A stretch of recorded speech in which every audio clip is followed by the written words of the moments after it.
All right, so here is our cornbread. We currently used a box of Jiffy, but we want to make sure that it is more than enough to cover the top. So we've added additional cornmeal mix to make it stretch. So we got 1/3 cup of milk. We're going to add some sweet corn,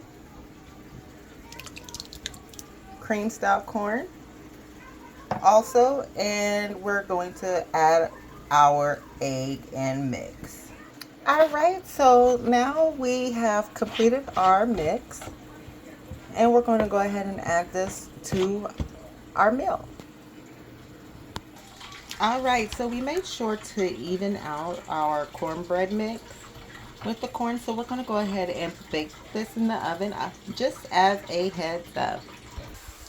All right, you guys, so I did want to piggyback as far as the meat itself, right?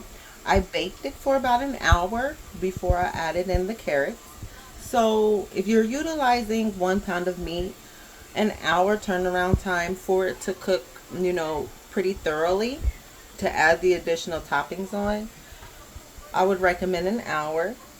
If you happen to have like anything more than maybe 2+ pounds of meat, add an additional 30 minutes on that.